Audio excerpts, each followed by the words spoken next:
Hi, everyone. Thanks for joining us for today's webinar. My name is Meghan de Pinto-Smith, and I'm a Senior Associate in the McKays Employment and Industrial Relations Law team. I also have Tamara Hage here with me, who is an associate in our team.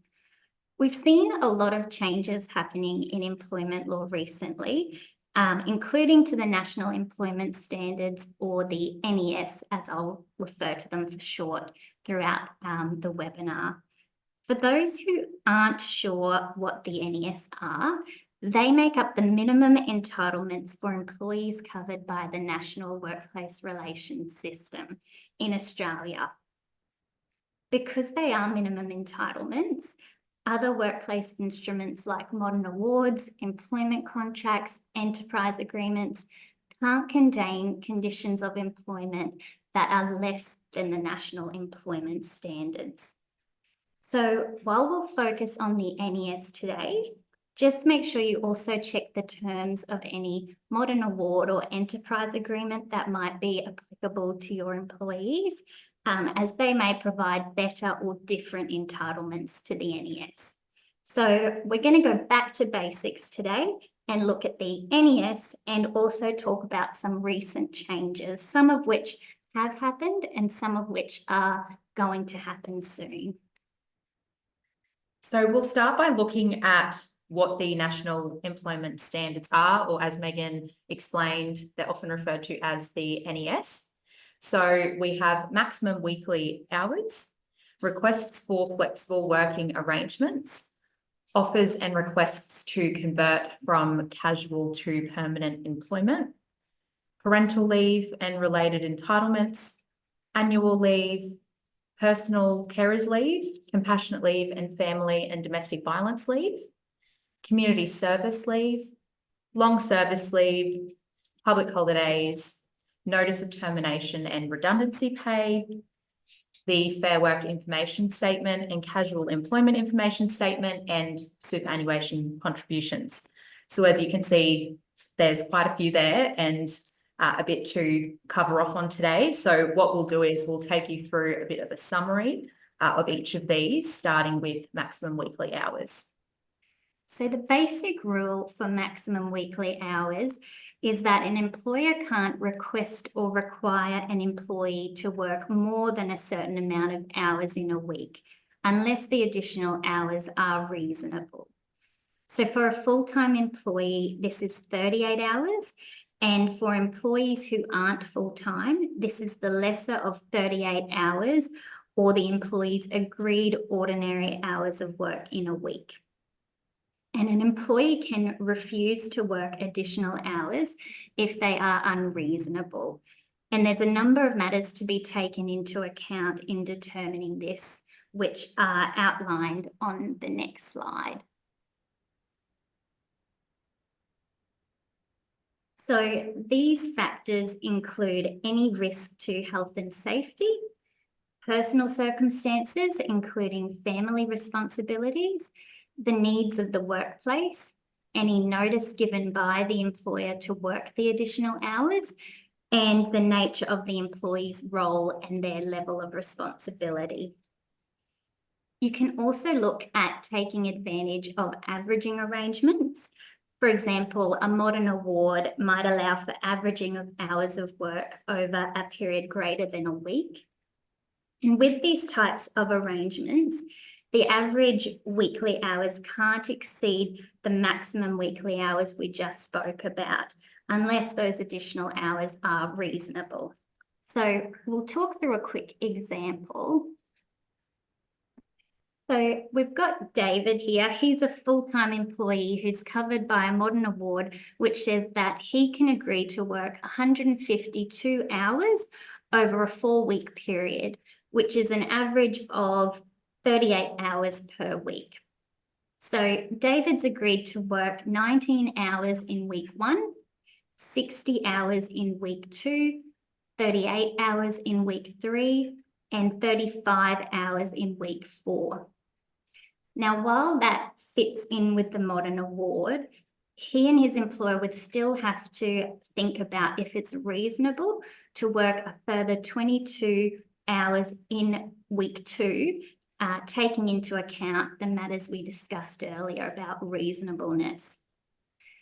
And just remember, if you're considering averaging arrangements for an award-free or agreement-free employee, you can average their ordinary hours of work over a maximum period of 26 weeks. So the next NES relates to requests for flexible working arrangements. So certain employees may request a flexible working arrangement, like changes to their hours of work or their location of work. And there's certain rules around how an employee can make that request and what an employer needs to do to respond to that request. A permanent employee can request flexible working arrangements if they've been with their employer for 12 months and if they fall within one of the stated categories listed on the slide there. So, for example, as you can see, employees who can request such a change are employees who are pregnant, employees who are parents or have the responsibility for the care of a child who is of school age or younger. They have a disability or they're 55 years or older. And there's a couple of other examples on the slide.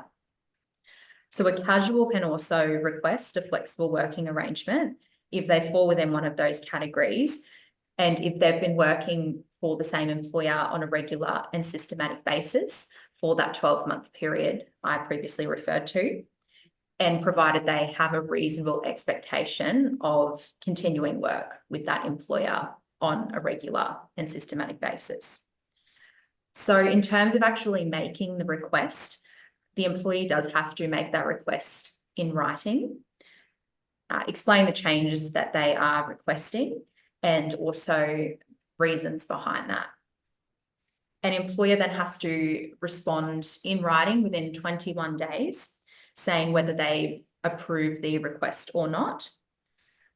There is also the option to agree on alternative arrangements with the employee. And if this happens, then the employer again has to confirm those changes in writing with the employee within the 21-day period. Now, an employer can only refuse a request for flexible working arrangements on what we call reasonable business grounds.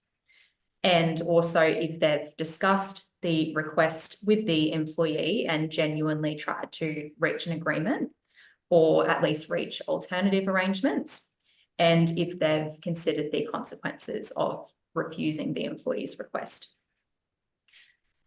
So to explain, reasonable business grounds can include, for example, that the requested arrangements are too costly for the employer, that other work arrangements for other employees in the business can't be changed to accommodate the request, that it would be impractical to change the employees' working arrangements or hire new employees to accommodate the request, and or if the request is likely to result in a significant loss in efficiency or productivity in the business, or would otherwise have a significant negative impact on customer service.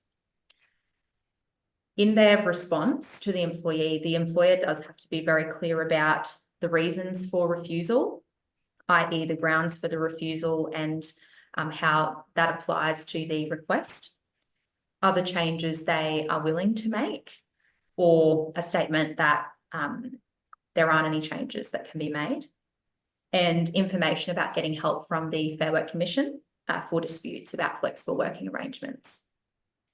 The Commission will usually attempt to resolve disputes about requests for flexible working arrangements using either conciliation or mediation first. And then if there isn't a resolution, the Commission can actually arbitrate the dispute, which is a more formal process where binding orders can be issued by the Commission. Under the NES, there's also the right for casuals to become permanent employees, which is known as casual conversion. So currently, some casuals have to be offered casual conversion by their employer, while others can only request it. So Only businesses with 15 or more employees have to offer casual conversion, and they have to do that where they have an employee who's been employed for 12 months. They've worked a regular pattern of hours on an ongoing basis for the last 6 months, and they could continue to work that pattern of work as a permanent employee without significant changes. When an employer does make an offer, they have to do this in writing within 21 days of the employee's 12-month anniversary. And the employee then has 21 days to respond in writing to that offer. If you have an employee reject the offer, it's always a good idea to keep a record of that so that you can always look back on that if a casual employee later tries to argue that they should have been permanent and entitled to permanent entitlements. It's also important to remember that there's no requirement to offer casual conversion if you have reasonable grounds not to, and if the employee hasn't worked a regular pattern of work or hours for the last 6 months. So when you're looking at what those reasonable grounds could be, that could include that within the next 12 months, the employee's position won't exist, their hours of work will reduce significantly, or the days and times of work will change significantly and they won't be available to work the new schedule. Looking at requests for casual conversion, an employee can make a request if they have worked for at least 12 months and 21 days, or just 12 months if they work for a small business. They can make a request if they've worked a regular pattern of hours on an ongoing basis for at least the last 6 months. They could continue to work like that as a permanent employee without significant changes, and during the last 6 months haven't refused an offer of casual conversion, been told they aren't being offered casual conversion due to reasonable grounds, or they haven't made a request for casual conversion that was refused on reasonable grounds. Now, if an employee is eligible based on these factors, they have to, again, make a request in writing, and the employer has to consult, and that's an important part to note. You're meant to consult with them and then respond in 21 days. If the request is refused, then the employer has to provide reasons why. Now, all of that I've just spoken about is the current position. There are some changes coming, which some of you listening might have already heard about in the news, as a result of the Closing Loopholes Bill, which only just passed Parliament this week. Now, what the changes mean are that the casual conversion process will become more of an employee choice pathway. So there won't be a requirement for employers to offer permanent work after 12 months of regular employment. It's all going to be replaced with what they're calling a single pathway for casual conversion, which will be at the employee's choice. And an employer can decline that on fair and reasonable grounds. So just a future change to just be aware of and watch for when that comes into effect. Okay, so parental leave is also part of the National Employment Standards. Now, these parental leave provisions are quite complex. We would definitely need a full session if we were going to cover them in any great detail. But for today, we will just give you a bit of a summary. So in regard to unpaid parental leave, eligible employees can take unpaid parental leave when they or their de facto partner or spouse gives birth or they adopt a child under 16. These employees can take up to 12 months of unpaid parental leave and can ask to extend that period for a further 12 months. To be eligible, employees must have or will have responsibility for the child's care and have been with their employer for at least 12 months before the leave starts or before the expected date of birth of the child, if the leave is starting before the birth. Casual employees can also take unpaid parental leave if they've worked for their employer on a regular and systematic basis for at least 12 months, and if they have a reasonable expectation that this will continue, even not for the birth or adoption of the child. Unpaid parental leave has to be taken within 24 weeks of the birth or placement of the child. It can be taken as a single continuous period, or it can actually be taken flexibly as well, for up to 100 days, or a combination of both. Pregnant employees can start their leave from 6 weeks before the expected date of birth up until 24 months from their child being born. Sorry, I think previously I said 24 weeks. If they want to start their leave before that, then they need their employer's agreement, sorry. So in some situations, as you probably are aware, an employer can actually direct a pregnant employee to start their leave in the 6 weeks before the expected date of birth. And in regard to that flexible leave that I mentioned previously, that means an employee can actually take 1 or more days or separate periods of 1 or more days off work using some of that 12-month parental leave entitlement that they have. This flexible parental leave has to be used during the 24-month period, starting on the date of birth or the date of placement of the child. Now, the total of both that flexible and continuous period of leave can't be longer than that 12-month period, unless, of course, the employee's leave has been extended for a further 12 months. Now, in terms of giving notice for parental leave, employees need to give their employer written notice that they intend to take leave and to confirm their leave dates. Notice should generally be given at least 10 weeks before the expected start date, and then be confirmed in writing 4 weeks prior to the leave starting. Of course, if an employee can't give this notice, for example, if their baby is born prematurely, then employees are still entitled to take the leave. They just have to provide notice to their employer as soon as possible.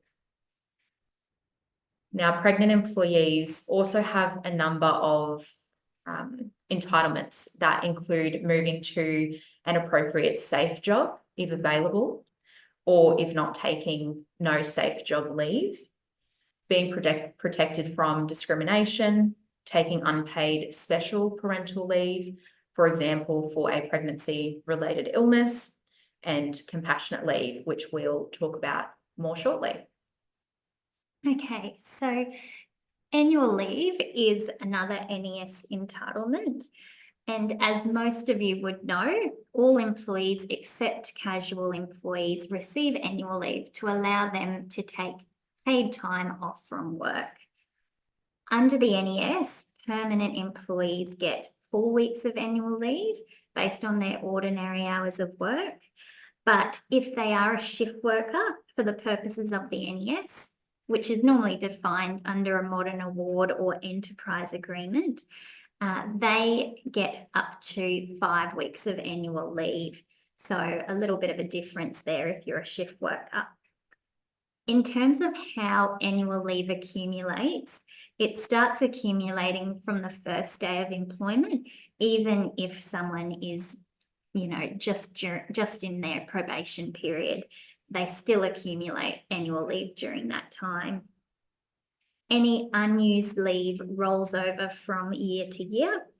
A lot of people get confused on, when annual leave continues to accumulate. So it basically continues to accumulate when an employee's on paid leave, like annual leave, sick leave, or long service leave. It also continues to accumulate when they're on certain types of unpaid leave, like community service leave. And it also accumulates when someone's on a stand down under the Fair Work Act, an enterprise agreement, or a contract. Now, it doesn't accumulate when an employee is on other types of unpaid leave unless a modern award or enterprise agreement specifically says it does. It also doesn't accumulate when an employee is taking unpaid leave from their employer, but also receiving payments from the paid parental leave scheme. And it doesn't accumulate when they've cashed out a period of annual leave. Some other points to note about annual leave are that it can be taken as soon as it's accrued. It doesn't have to be taken each year. There's no minimum or maximum period that can be taken, and you have to agree with an employee on when and for how long their annual leave can be taken for, and you can't unreasonably refuse an employee's request. In regards to public holidays, an employee isn't considered to be on annual leave on a public holiday, and this is also the case for other periods of leave except for unpaid parental leave. So that means their leave isn't reduced for those periods. When you're looking at what to pay an employee on annual leave, just remember that you pay them at their base pay rate for ordinary hours worked, but just be aware that some modern awards and enterprise agreements can set out different methods of payment, and they can include terms about annual leave loading. So you should always just check if they apply. Another point to remember is that an employee has to be paid out all accrued but untaken leave on termination. And also keep in mind that there's other rules about annual leave applicable to some employees, like about taking annual leave in advance, directing an employee to take annual leave. There's rules about excessive annual leave, and also rules about when annual leave can be cashed out. So make sure you seek advice if you're unsure or need help understanding the rules, because they can be complex when you're getting into those sorts of details.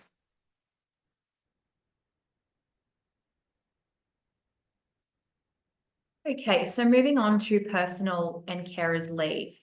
So in relation to personal leave, full-time and part-time employees can take sick leave if they can't work because of a personal injury or illness.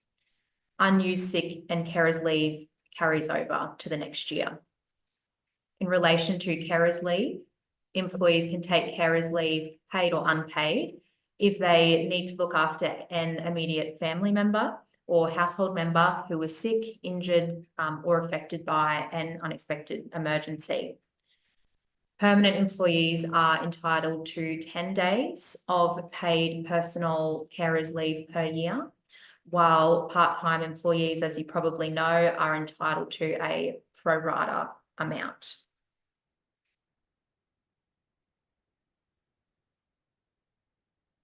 Now, when a permanent employee runs out of their paid personal carers leave entitlements, then they may go on to a period of unpaid leave. Casuals get 2 days of unpaid carers leave per occasion, something to remember. And an employee needs to be letting their employer know that they are going to take sick or carers leave. And they also need to be specifying how long that expected absence is going to be. An employer can ask an employee for evidence that shows the employee has taken the leave for a valid reason. And they can do this really for as little as 1 day off or less off work.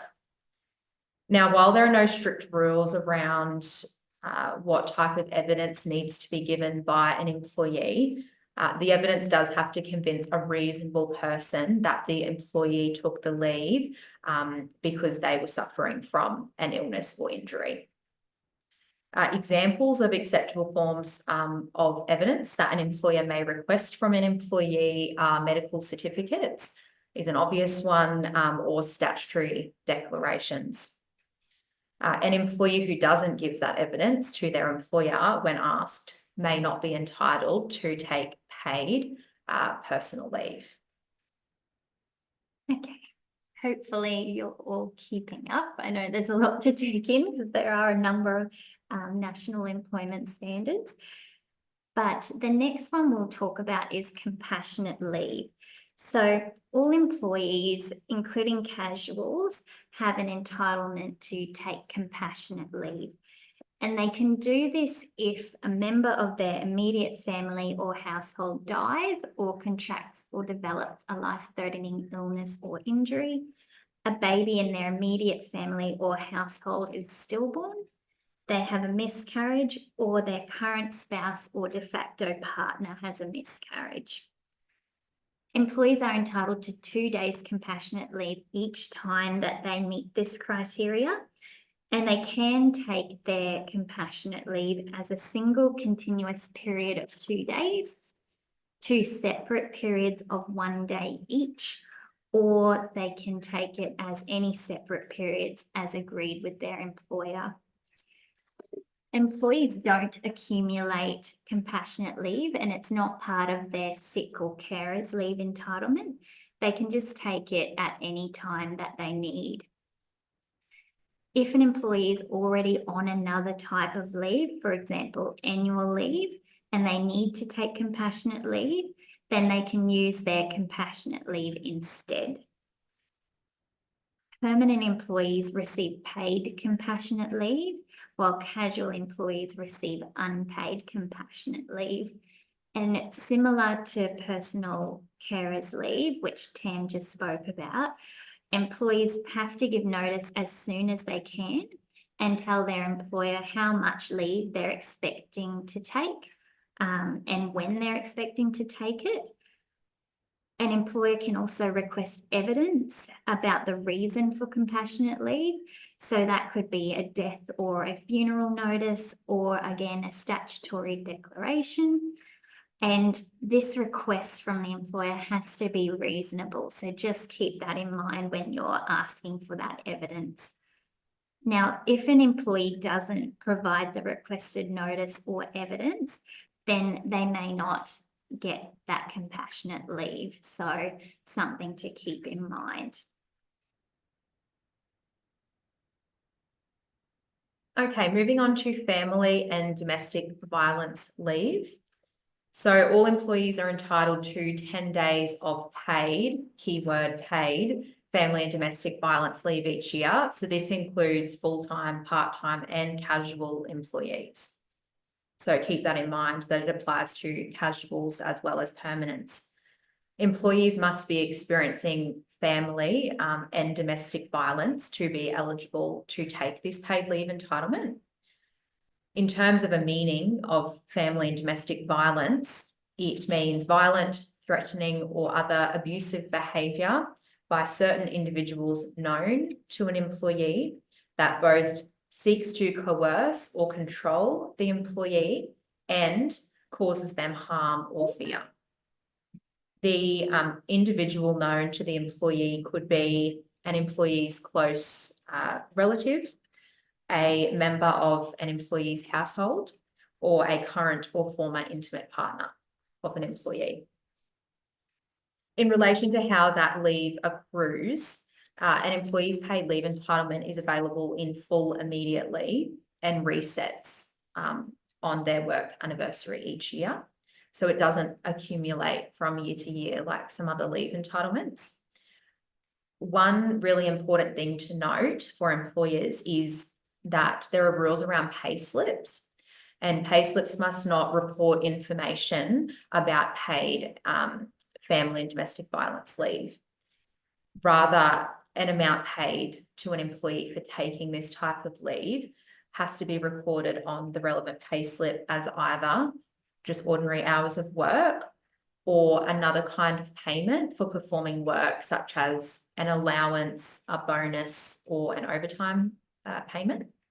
Now, of course, if an employee requests it, the payslip may record the time as another type of leave, another type of leave, such as annual leave or sick leave. This is obviously all to reduce any risk to the employee and their safety when accessing family and domestic violence leave. The payslip should really look as close as possible to if the employee hadn't taken the family and domestic violence leave. So something to remember there. Okay. The next entitlement we'll talk about is community service leave, and this is one which probably doesn't come up as often as other types of leave, but we have had lots of crazy weather events recently and other events, so something to definitely make sure you're aware of. So with community service leave, employees can take that for activities such as voluntary emergency management activities, which I'll talk about the meaning of, or jury duty. So when looking at if an employee is engaged in a voluntary emergency management activity, you look at if the activity involves dealing with an emergency or natural disaster. You look at whether the employee engages in the activity on a voluntary basis.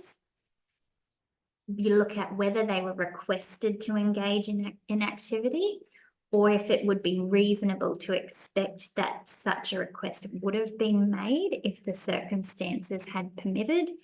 And finally, you look at if they're a member of or have a member-like association with a recognised emergency management body. Now, in regards to how the leave can be taken, it can be taken while the employee is engaged in a voluntary emergency management activity and for their reasonable travel and rest time. So that's something to make sure you remember, that it's not just for time that they're engaged in the activity, it's also their reasonable travel and rest time. And there's no limit on the amount of leave the employee can take. So if an employee wants to take community service leave, again, there's notice requirements. They have to tell an employer of their absence as soon as practicable, as well as the period or expected period of the absence. And they need to give evidence that they're entitled to the leave requested if that's asked for by their employer. Community service leave is unpaid with the exception of jury duty, which entitles employees, except for casuals, to what they call make-up pay for the first 10 days they are absent for jury duty. So that means that they get paid the difference between their jury duty pay, including any expense-related allowances, and their base pay rate for the ordinary hours they would have worked. An employer can request an employee to show that they've taken all reasonable and necessary steps to obtain jury duty pay. And an employer can also ask that they show them the total amount of jury duty pay which they've received or will be paid, in case you have any concerns that your employee is telling you the truth of what they have been paid. If the employee can't provide this evidence, then they won't be entitled to jury duty pay or make-up pay, as I said before. So just keep in mind also with jury duty that state or territory laws can actually provide more beneficial entitlements to the NES. So you just need to check if they apply instead or seek advice if the circumstances arise. So that's kind of a common theme through the NES, is always just checking if your workplace instruments have any better or different entitlements, because if they do, then they'll apply over your simple minimum entitlements. Okay, long service leave.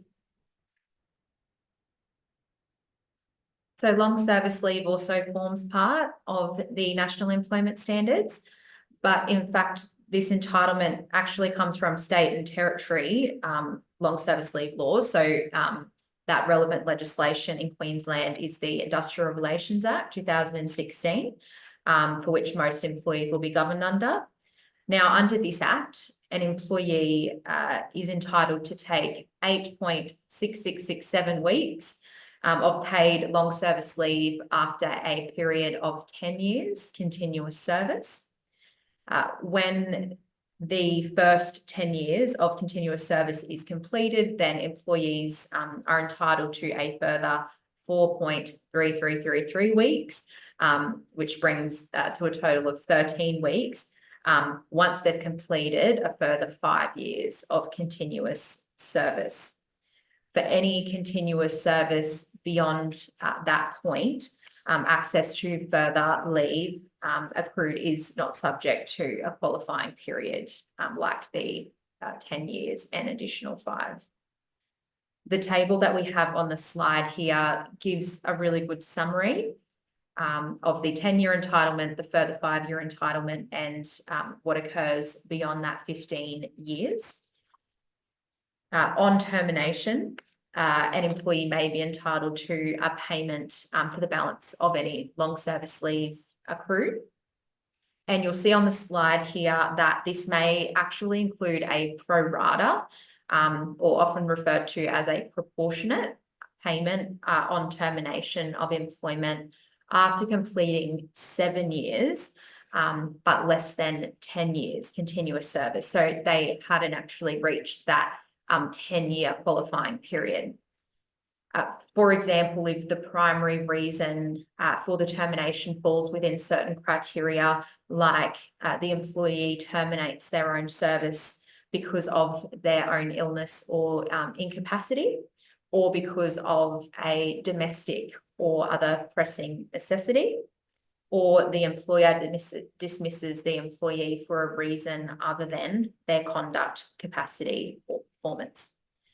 Now, obviously, separate to this, just keep in mind, depending on the industry, that you should consider any other long service leave schemes that may apply, such as portable long service leave schemes, Q leave for the building and construction industry, for example, or the black coal long service leave scheme for the mining industry. So definitely keep that in mind as well.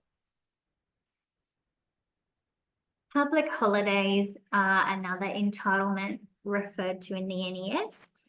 So employees have the right to be absent from work on a day or part day that is a public holiday, except where they are reasonably requested to work. And I highlighted that word requested for a reason, which I'll talk about in a minute. And so except where they're reasonably requested to work and any refusal is unreasonable. So in working out whether an employee's request or an employee's refusal to work on a public holiday is reasonable, there's certain matters that must be taken into account, like the nature of the employer's workplace, including its operational requirements, the employee's personal circumstances, including family responsibilities, the type of employment, for example, full-time, part-time, casual, or shift work, and the amount of notice given by the employer when making the request. Now, as I emphasized before, there is a requirement that the employer reasonably request an employee to work. And that's been talked about a lot recently because of the case of CFNMEU v OSMCAP, Pty Ltd, and the reference is on the slide if you want to read further.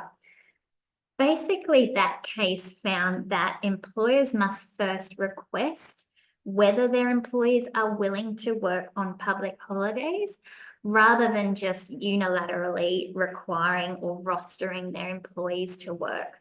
So that's been a big wake-up call for employers, because a lot of employers thought just simply rostering employees to work on a public holiday was enough, but it's actually not considered to be a request, which the law requires.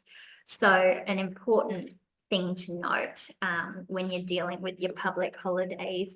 And interestingly, BHP did try to challenge that decision, but their request to challenge that was refused. So that's the current position in the law. So make sure you are making a request as required, so you don't find yourself in trouble.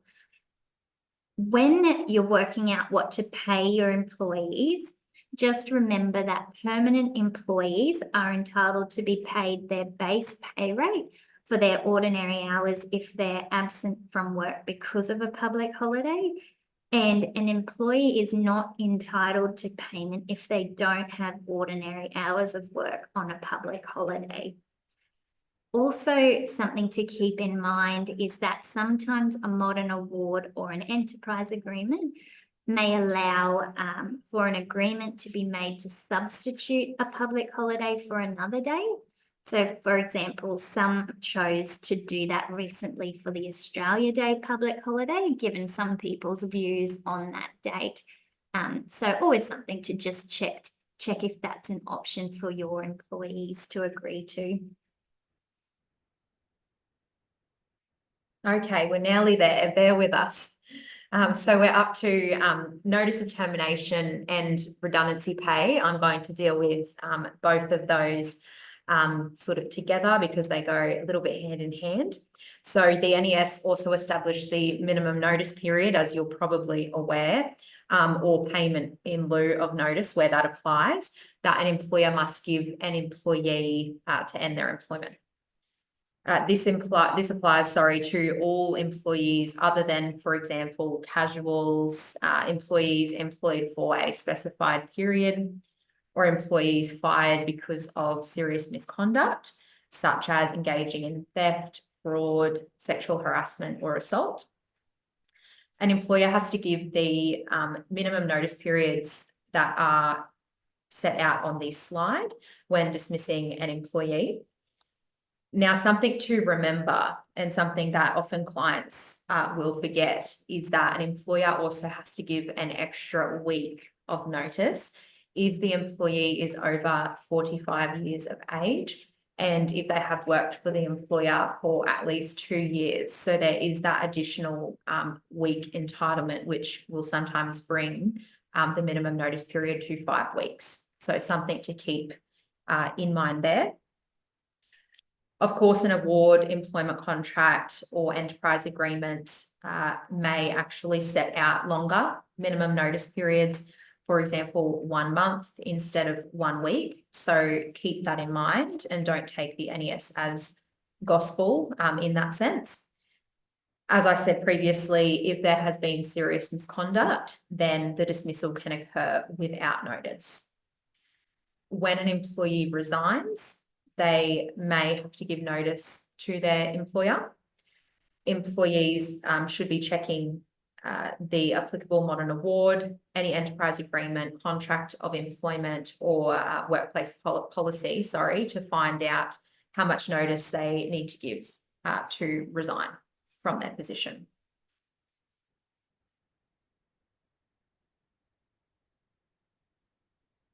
So moving on to redundancy pay. The NES also outline the amount of redundancy pay that an employer must pay at the end of a termination of employment for redundancy purposes. Now, this is based again on a period of continuous service with the employer and is paid at the employee's base rate for ordinary hours worked. There's a table on the slide which sets out the redundancy pay associated with those different periods of continuous service. An employer can apply to the Fair Work Commission to actually have the amount of that redundancy pay reduced in certain circumstances, such as if the employer finds other acceptable employment for the employee, or if the employer can't afford the full redundancy pay amount. Again, certain employees do not get redundancy pay, such as if their service is less than 12 months, if they are employed for a stated period of time, if they're fired because of serious misconduct, if they're a casual, or if they are employed by a small business with fewer than 15 employees. Now, keep in mind that, again, a modern award or agreement may have different redundancy provisions, which could apply instead of those that I've just talked through and those that are stated on the slide. These provisions, such as the industry-specific redundancy schemes, can override. For example, there is a scheme in the Building Construction Award, which will apply instead of the NES. And this also means that small business employers in that industry may in fact have to provide a redundancy payment, even though ordinarily they are not obligated to do so under the NES. Okay, so information statements. So the NES requires all employers to give new employees a Fair Work information statement before or as soon as practicable after they commence their employment. And hopefully everybody has been doing this. What the Fair Work information statement does is it provides all employees with information about their conditions of employment. And it's also quite a recent legal requirement that employers give new casual employees a casual employment information statement. Again, you have to do this before or as soon as practicable after they commence their employment. And this provides them with information about their casual conditions of employment. And every employee engaged on a fixed term contract now has to be given a copy of the fixed term contract information statement when they enter into that contract.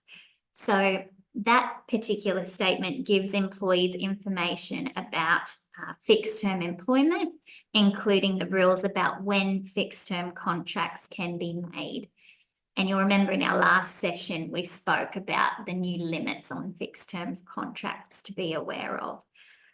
Now, it's important to remember that the Fair Work Commission amends the statements from time to time.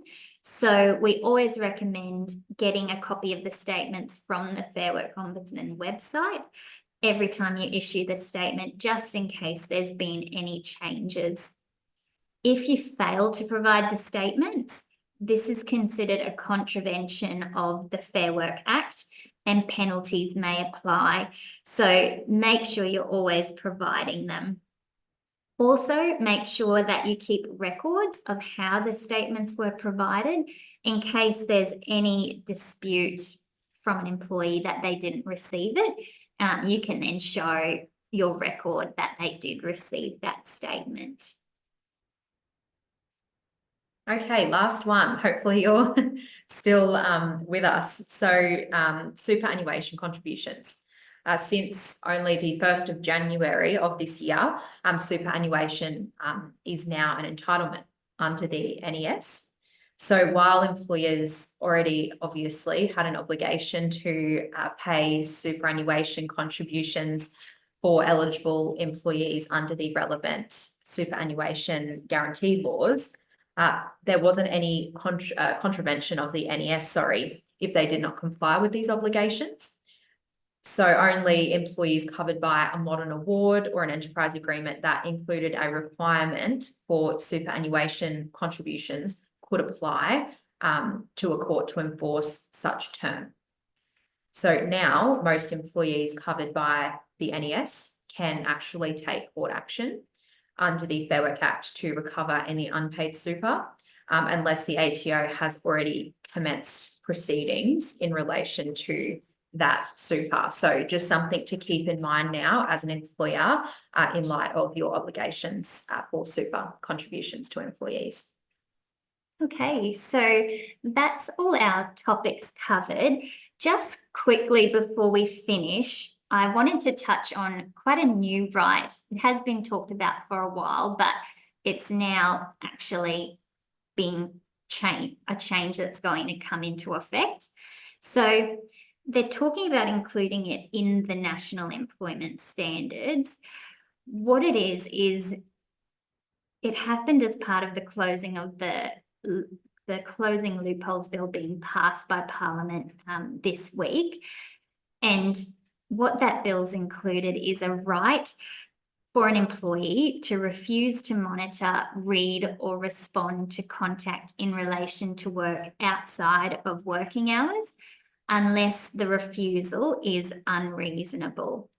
So when you're looking at the question of reasonableness, that's going to take into account matters like the nature of the employee's role, the contact made, their pay, and also their personal circumstances. If there's ever a dispute, the Fair Work Commission is going to have the power to try and resolve disputes, like they may be able to make an order to stop an employee refusing to be contacted, or they could stop employers from taking certain actions. So this is quite a topical change and one of the more significant ones being talked about as part of the classing of the Closing Loopholes Bill. And it's likely that it will come into effect in the next 6 months, or later they're talking about for small businesses, so they have some time to get their heads around the change and what it might look like for them. So definitely something to keep watch of, and we'll obviously keep everybody updated as more details come to light. But that's all of our topics covered. So thank you for listening today. Feel free to email us if you do have any questions. I'll put our contact details up on the slide. And if you'd like to continue to keep up to date with employment and IR law matters, we plan to hold further sessions, and we're always posting articles and updates on our website, by email, or on our Employment and Industrial Relations Law LinkedIn page. So let us know if you'd like to subscribe to our email updates, and you're always free to follow us on LinkedIn to keep up to date with those updates, so you're keeping on top of things. But hopefully we'll see you all at our next session. Thanks for joining us. Thanks, everyone. Have a good day.